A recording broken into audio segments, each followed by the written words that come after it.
복된 금요일입니다. 참 특별한 금요일이기도 하고요. 또 우리 한 주간의 고난 주간으로 또 예수 그리스도의 십자가 앞에서 이렇게 살아가고 있는데요. 오늘은 옆에 계신 성도님들과 이렇게 인사해 봤으면 좋겠습니다. 당신은 사랑받으셨습니다. 이렇게 인사해 볼까요? 네. 맞습니다. 네. 우리 성도님들도 저를 포함해서 우리 모두는 하나님께 큰 사랑 받은 줄로 믿습니다. 19세기 아일랜드의 대표적인 작가였던 오스카 와일드는 40대의 젊은 나이에 임종을 맞이하게 되었습니다. 그의 인생은 한마디로 표현하자면 쾌락주의였습니다. 그는 굉장히 부유한 집안에서 태어났고 또 천재적인 재능을 가진 작가였기에 지금까지도 그의 작품은 많은 사람들에게 사랑을 받고 있고요. 시와 소설과 희곡과 여러 가지 것들을 많이 남긴 그였지만 그는 자기의 욕망에 따라서 스스로 동성애자가 되었고요. 또 동성애에 대한 작품들을 많이 썼습니다. 그것이 영국의 동성애 금지법에 위반이 되어서 그 죄로 2년 동안 옥살이를 하게 됩니다. 이 감옥살이 동안 그의 육신과 정신은 산산이 부서졌고 이제는 이 자신의 모국에서도 쫓겨나게 된 신세가 되어서 쓸쓸히 프랑스의 어느 호텔에서 죽음을 맞이하게 됩니다. 이 임종을 앞둔 그가 마지막 순간에 자기의 친구 로즈라는 사람에게 이렇게 묻습니다. 로즈야, 너는 단 한 번이라도 아무 이유 없이 누군가를 사랑해 본 적이 있니? 이 친구가 대답합니다. 나는 그런 적은 없는 것 같아. 이 오스카는 이 친구에게 신부님을 불러달라고 말합니다. 그리고 그 정말 임종을 앞둔 며칠 남지 않은 그때에 비로소 예수 그리스도 앞에 회개하고 그리스도를 나의 주인이라고 시인하게 되는 것이죠. 그리고 며칠이 지나지 않아 46세의 젊은 나이로 세상을 떠나게 됩니다. 이 쾌락주의자라도요, 인생의 중요한 가치가 사랑임을 알고 있습니다. 왜 이렇게 사랑은 중요한 가치이고 또 귀한 것일까요? 이 세상에 있는 귀한 것들을 다 모아서 무엇이 그렇게 귀한가 공통점을 한번 찾아보면 그 귀한 것들은 대부분 희소하다는데 의미가 있습니다. 그러니까 많은 것은 귀하지 않아요. 적은 것이 귀합니다. 이 세상에 절반이 남자이고 절반이 여자입니다. 이렇게 널린 것이 이성인데 우리 청년들은 저도 그랬고요. 다 찾아 헤맵니다. 한 사람을 찾아 헤매죠. 많은 요즘 젊은이들이 조건이 중요하고 현실이 중요하다고 이야기를 하지만 여전히 그들이 즐겨 찾는, 선호하는 드라마와 웹툰을 보면 그 주제가 사랑임을 알 수 있습니다. 그러니까 저의 눈에는 이 젊은이들이 찾는 그 한 사람이 누군가 그냥 단지 조건과 현실에 좀 맞는 사람을 찾는 것이 아니라 저의 눈에는 그것을 뛰어넘는 어떤 사랑을 찾고 있는 것처럼 보입니다. 믿음이 없는 사람들에게 있어서는 갈구하는 사랑이 때로는 결혼이라는 좀 제도의 바깥에 있기도 하는 것처럼 보이지만 그들의 비틀어진 욕망과 그런 시도 속에서도 사랑을 빼놓고 이야기할 수는 없습니다. 왜 사람은 사랑을 찾을까요? 이 세상에 사랑이 참 희귀하기 때문입니다. 찾고 기다리다 보면 언젠가는 한번 만날 수도 있는 것, 꼭 만나게 되는 것은 아니고 만날 수도 있는 그런 것이 사랑인 것이죠. 요즘에 러시아와 우크라이나의 전쟁을 보면서 전 세계의 사람들이 충격을 받습니다. 왜 그렇습니까? 이 인간의 욕심이 만들어낸 이 전쟁이라는 것에 민낯을 이제 듣기만 했죠. 우리는 역사에 이런 것들이 있었다 듣기만 했던 사람들이 이제 실제 자신의 눈으로 보게 되기 때문이죠. 그간에 전쟁이 없었던 것은 아닙니다. 그렇지만 우리가 지금까지 봐왔던 전쟁들은 나름대로의 그 명분 뒤에서 이뤄졌던 전쟁들이었습니다. 미국이 치렀던 전쟁들이 얼마나 좋은 명분들이 있었습니까? 더 큰 희생을 막기 위해서 불가피한 무력 제압이었다. 그것이 진짜 실제로 그랬느냐를 떠나서 그렇게 포장된 전쟁들을 보던 우리에게 러시아의 우크라이나 침공은 사뭇 노골적이고 너무 충격적인 겁니다. 욕심을 위해서 이렇게 많은 사람을 죽음으로 몰아넣는 전쟁이 가능하구나. 인간이라는 존재의 폭력성에 어떤 끝을 보는 우리는 과연 이 세상에 조금의 사랑이라도 있었다면 이런 전쟁이 일어났을까? 일어나지 않지 않았을까? 이런 생각을 하게 되는 것이죠. 우리 믿는 사람들은 이런 고민을 해볼 수도 있습니다. 하나님은 왜 이 세상을 이렇게 만드셨을까요? 왜 이 세상을 이렇게 사랑 없는 세상으로 만드셔서 우리들은 외로움과 반목과 아픔과 상처 속에서 살아가게 하신 것일까요? 우리가 말씀을 보면 오히려 반대입니다.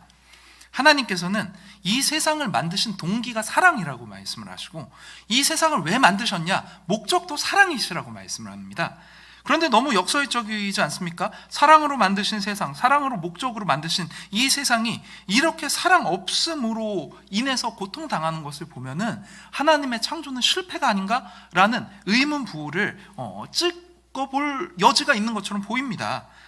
이 현실을, 인간의 죄가 무엇인지 이런 것을 기초로 이야기를 하자면 좀 더 단순 명료하게 설명할 수 있겠지만, 사실 더 충분한 설명을 하기 위해서는 자유에 대해서 이야기를 해야 합니다. 사랑이 존재하기 위해서 필수적으로 필요한 것은 무엇이냐면 자유입니다. 자유가 존재되지 않은 사랑은 사랑이 아닌 것이죠. 여러분, 사랑을 느끼고 싶으십니까? 사랑의 말을 듣고 싶으십니까? 그럼 지금 핸드폰을 꺼내십시오. 그리고 핸드폰에게 이렇게 말씀하십시오. 안드로이드를 쓰신 분들은 오케이 구글, 제가 이렇게 얘기하면 좀 곳곳에서 막 핸드폰이 제 핸드폰도 벌써 반응을 했습니다. 네, 뭐라고요? 이제 시리를 부르시고요. 그 부르신 다음에 사랑한다고 말해줘, 이렇게 말해 보십시오. 그러면 한번 집에 가서 해보세요. 그럼 우리의 핸드폰은 굉장히 재치 있는 방식으로 우리에게 사랑의 말을 해줄 겁니다. 여러분, 만족이 되십니까? 그렇게 핸드폰에게 사랑을 말해달라고 말하고 핸드폰이 말해주는 사랑을 들으시면 만족이 되세요? 이것이 과연 사랑입니까? 그렇지가 않죠. 사랑이 아닙니다. 왜 그렇습니까? 여기에는 자유가 없기 때문입니다. 우리에게 사랑이 가능하기 위한 전제는 자유가 있어야 하고요, 자신의 의지로 무언가를 사랑하기로 결정해야 그 사랑이 의미가 있는 것이죠. 그러니까 하나님께서는요, 우리를 사랑할 수 있는 존재로 만드신 겁니다. 그래서 우리에게 자유의지를 주셨죠. 그런데 우리는 하나님께로부터 받은 그 자유로 사랑을 한 것이 아니라 뭘 했죠? 사랑이 아닌 다른 것을 한 거죠. 사랑을 하지 않기로 결정한 겁니다. 이 우리 조상들이 했던 이 의지가 지금까지 쭉 이어져 오고 있을 뿐입니다. 이것을 우리가 죄라고 말합니다. 이렇게 인간은 계속해서 죄를 지어왔습니다. 이 죄의 역사는 태초에 아담과 하와가 범죄한 이후로 지금까지 쭉 계속되어 왔죠. 그런데 인간의 죄의 역사가 계속된 것과 함께 하나님의 사랑도 계속되어 왔다는 거 여러분 알고 계십니까? 구약이 말하는 것이 무엇이죠? 하나님이 사람을 사랑하셨다는 이야기를 구약은 하고 있습니다. 우리가 구약을 볼 때 누가 복을 받았고, 누가 재산이 많아졌고, 누가 총리가 되었고, 누가 기적을 일으켰고, 누가 전쟁에서 이겼는지는 우리가 잘 기억을 해요. 그런데 사실 구약의 이야기, 구약의 이 메시지의 골자는 그것이 아닙니다. 구약은 무엇을 말하는 거냐면, 구약의 역사가 어지럽게 흘러오는 동안 하나님은 한 번도 포기하신 적이 없으시고 예수 그리스도를 준비시키셨다는 것이 이 구약의 골자입니다. 그리고 때가 참에 인류의 역사의 중심이신 예수 그리스도께서 이 땅에 오셨습니다. 그리고 우리를 향한 그 하나님의 사랑, 그 최고의 사랑을 우리에게 보여주셨는데, 그것이 바로 우리를 위해서 자신의 생명을 주신 십자가의 사건입니다. 이 사건을 오늘 우리가 읽은 본문에서는 우리가 아직 죄인 되었을 때, 아직 죄인이었을 때, 좀 다른 말로 하자면 쓸모가 없을 때 그리스도께서 우리를 위하여 죽으심으로 하나님께서 우리를 얼마나 사랑하시는지 그 자기의 사랑에 대한 확실한 증거를 보여주셨다, 이렇게 말하고 있는 것이죠. 그러니까 십자가는 무엇입니까? 십자가는 우리의 구원이고 또 우리 죄에 대한 해결입니다. 그런데 이 표현만으로 십자가를 설명하면 이 십자가를 너무 기능적으로 설명을 하는 겁니다. 십자가는요, 여러분, 하나님의 사랑입니다. 하나님이 우리를 너무나 사랑하셔서 우리에게 주신 증거라는 말이죠. 이게 얼마나 아이러니컬한 얘기입니까? 사실 십자가는 우리가 잘 알고 있는 것처럼 형틀이죠. 세상에서 가장 잔인하고 가장 혐오스러운 상징이 바로 십자가입니다. 이 십자가가 가장 아름다운 사랑의 증거가 된다는 것은 너무나 역설적이지만, 사실 우리가 이것을 이해할 수 있는 것은 우리 삶에 우리가 받았던 사랑들도 언제나 마냥 즐거운 기억으로 남아있지는 않아요. 그러니까 우리가 받은 작은 사랑들은 대부분 마냥 즐겁습니다. 그런데 여러분 한번 돌아보십시오. 우리가 받았던 큰 사랑들은 그냥 누가 사탕 하나 사주고 아이스크림 하나 사준 것과 같은 그런 가벼운 기억의 사랑이 가장 큰 사랑이 아니죠. 제가 좀 조금 일찍 여인 편입니다. 그래도 제 또래 사람들에 비해서 20대 때 아버지를 여의고 저희 아버지를 좀 보내면서 한번 돌아봤어요. 아버지랑 좋은 추억들이 참 많았는데 그 중에 내가 받았던 가장 큰 사랑은 뭐였을까? 제가 고등학생 시절에 이제 음악을 좀 잘해지니까 제가 쓰던 악기가 이제 제 실력보다 조금 이렇게 약간 퀄리티가 떨어진 거예요. 그래서 아버지가 한번 저를 데리고 낙원상가에 가셔서, 어딘지 아시죠? 저기 가면 종로상가에 있는 악기 파는 낙원상가에 가셔서 이렇게 말씀하셨어요. 너 네가 원하는 걸로 하나 골라봐.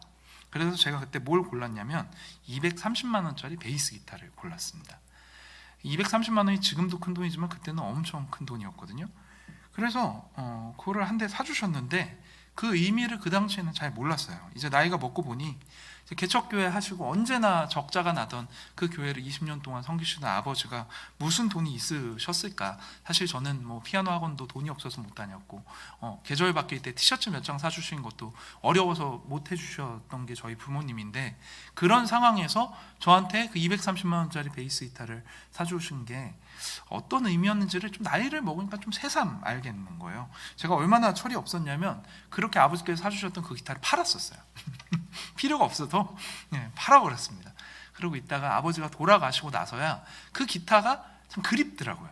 그래서 이거 내가 다시 찾고 싶은데 찾을 수는 없을까 하던 차에 또 되게 감사하게 그 기타가 제가 판 그대로 줄도 갈지 않은 그 상태로 누가 다시 중고 장터에 내놨어요. 그래서 얼른 가가지고 제가 사왔는데 이게 저한테는 제가 받았던 아버지의 사랑의 가장 큰 기억입니다. 그러니까 이 기억은요, 뒤돌아보면 마냥 즐겁지만은 않아요. 그냥 마지못해 행복하고 이런 게 아니라 정말 제 마음이 좀 아린 그런 기억이거든요. 예수님의 십자가가 그렇습니다. 십자가를 바라보면서 마냥 즐겁기만 한 사람이 어디 있겠습니까? 그 십자가를 보면 우린 너무나 마음이 아리죠. 그 십자가에 우리의 죄가 있고 우리의 수치가 있고 우리의 죄송함이 그 십자가에 고스란히 담겨져 있지 않습니까? 그러나 하나님께서 우리에게 바라시는 것은 무엇이냐? 그 십자가를 보면서 슬픔과 애통에 빠지라는 것이 아닙니다. 십자가를 보면서 그 슬픔에 함몰되라고 하나님께서 우리에게 십자가를 주시는 것이 아닙니다. 오히려 그 십자가를 통해서 하나님이 우리를 얼마나 사랑하시는지 그 사랑을 경험하라는 것이고, 또 우리가 하나님께 받은 사랑처럼 우리도 하나님을 사랑하면서 살아가라고 요구하시는 겁니다. 그걸 바라시는 것이죠. 그래서 우리는 이 고난 주간의 이 마지막 날을 좀 지나고 있는데 예수님의 고난에 참여한다는 것이 무엇인지 생각을 해봐야 합니다. 우리는 뭐 금식을 하기도 하고 미디어 금식을 하기도 하고, 우리 청년들 아마 제가 알기로는 커피 금식했던 걸로 알고 있는데 또 새벽 기도를 하고, 지금까지 우리가 한 1년 동안 삶과는 조금은 다르게 나의 삶을 제한하면서 이 나이들을 의미 있게 보내는 것은 참 귀한 일입니다. 그렇지만 이런 자기 절제와 채찍질로 보내는 시간들을 우리가 예수님의 고난을 조금 분담한다고 생각한다면 그건 좀 오해입니다. 우리는 이런 의미에 있어서 예수님의 고난에 참여할 자격이 없는 사람들이에요. 이 고난은 의인이 죄인을 위해서 당하는 고난입니다. 의인만이 죄인을 위해서 당할 수 있는 고난인데 우리는 그 고난에 참여할 자격이 없다는 거죠. 하나님께서는 우리로 하여금 이 고난을 당하지 않게 하시기 위해서 예수님의 십자가를 두신 겁니다. 우리에게 그 십자가를 주신 겁니다. 그렇다면 십자가가 우리에게 요구하는 것은 무엇인가? 그저 애통하고 예수님의 고난을 분담한다는 명목하에 자기를 학대하고 그냥 자기를 힘들게 하는 그런 아주 단순한 의미가 아니라, 하나님이 우리를 사랑하신 그 십자가를 바라보면서 우리도 하나님을 사랑하는 것이 이 고난 주간에 가장 우리가 깊이 묵상해야 될 핵심이라는 것이죠. 다시 얘기해 볼게요. 하나님께서 우리를 사랑하신 것처럼 우리가 하나님을 사랑하는 것은 이 십자가의 의미이면서 우리 인생의 가장 중요한 목표라고 말해도 과언이 아닙니다. 그것을 위해서 하나님께서는 우리에게 십자가라는 상징을 통해서 계속해서 당신의 사랑을 상기시키시는 겁니다. 교회를 다니는 게 쉽지 않죠. 술도 먹으면 안 되고요. 담배도 못 피게 합니다. 성적으로도 성결하게 살아야 되고, 주일에는 주일을 잘 지켜야 됩니다. 지켜야 될 게 너무 많아요. 신앙생활을 하려다 보면. 근데 왜 여러분 이렇게 살아야 된다고 생각하십니까? 이렇게 안 살면 우리가 죽습니까? 안 죽습니다. 이 하나님 안 믿는 사람들 막 자기 마음대로 사는 거 보면요, 더 재밌게 더 잘 삽니다.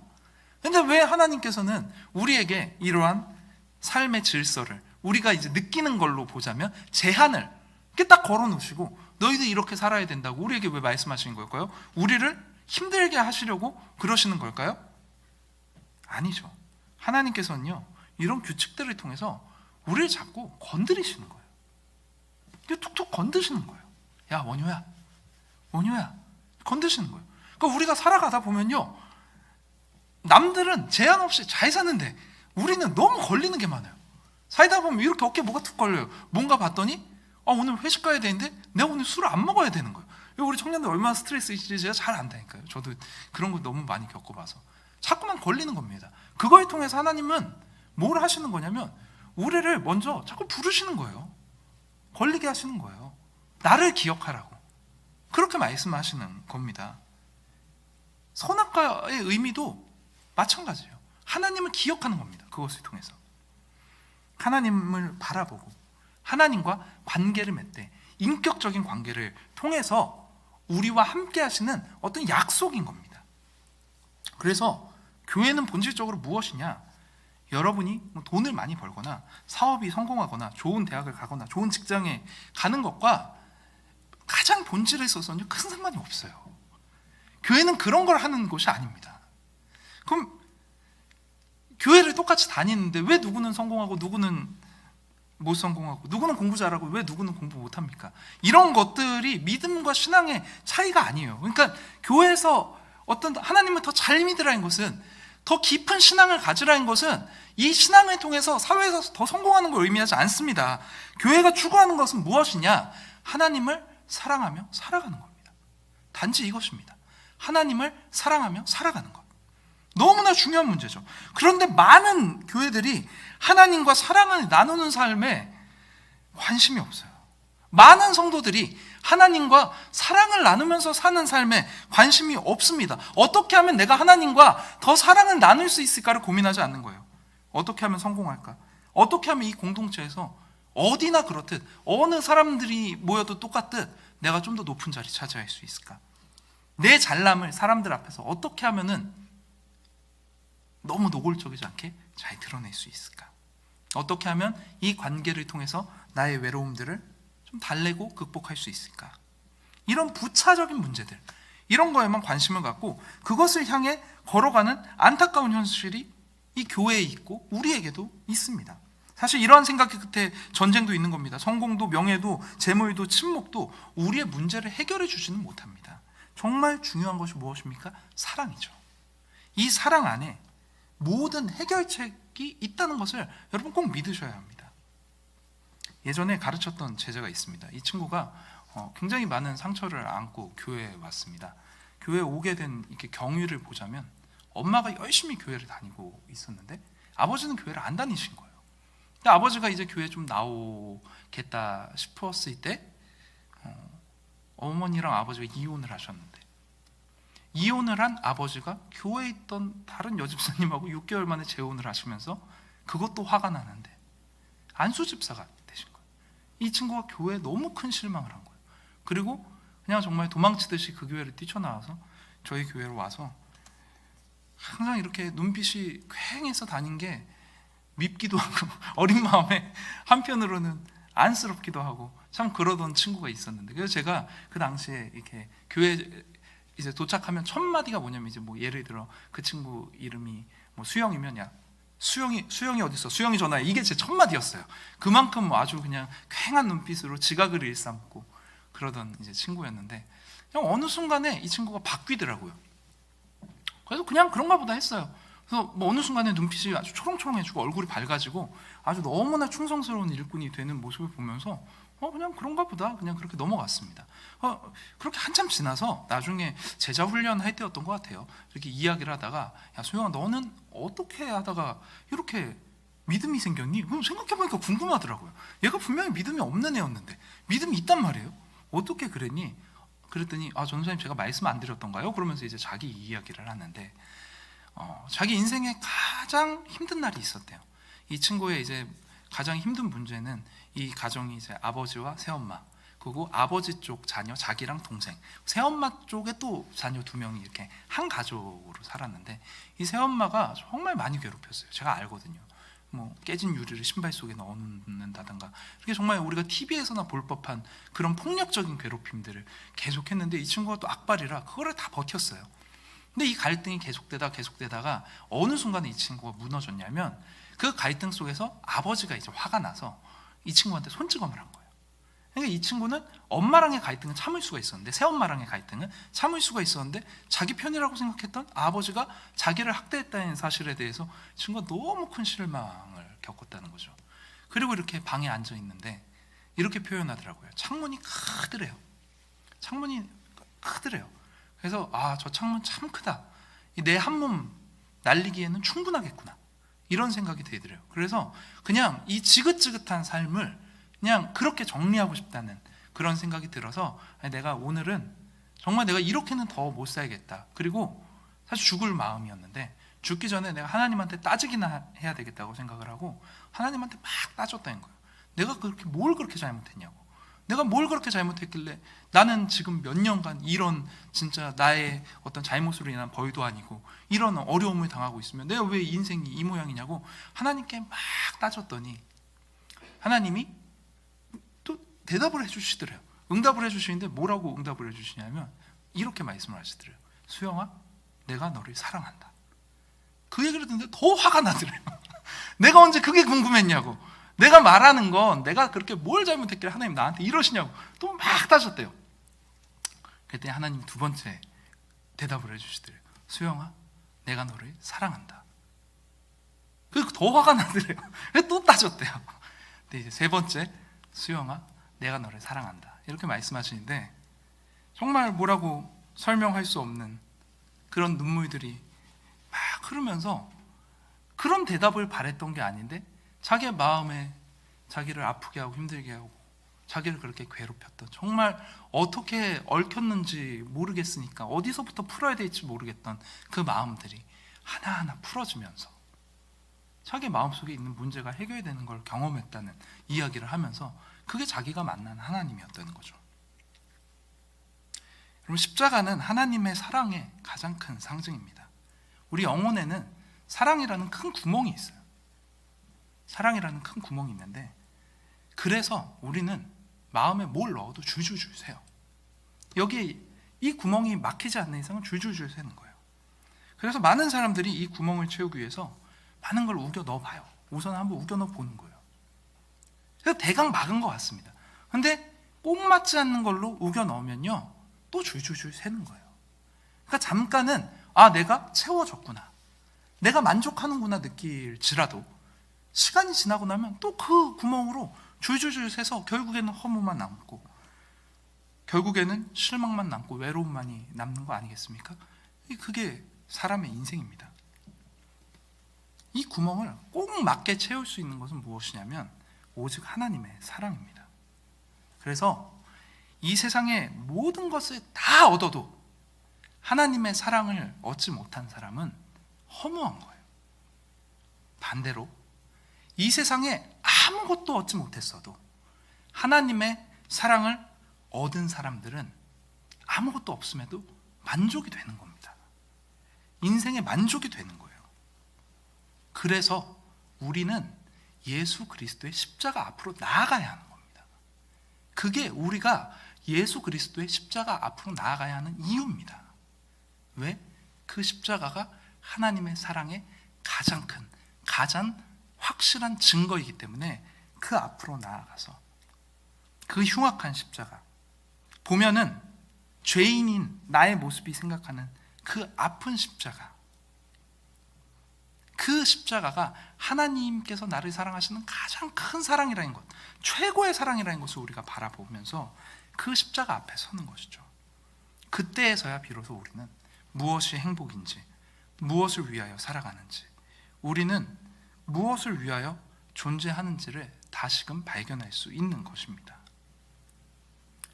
진심으로 드린 말씀입니다. 돈 많이 벌고 성공하고 이름을 날리는 것은 하나도 중요하지 않습니다. 하나도 중요한 게 아닙니다.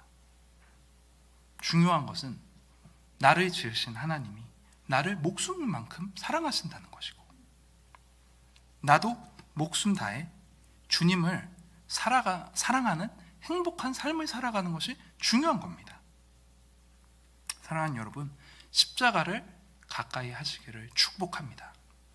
이 고난 주간에 이 마지막이 되는 이 금요일에 다른 것을 바라보는 것이 아니라 그 십자가로 부어주신 그 하나님의 사랑을 바라보면서 인생에 함몰되지 마시고 하나님의 사랑에 잠겨 살아가는 복된 삶을 살아가는 모든 성도님들 되시기를 예수님의 이름으로 축복합니다.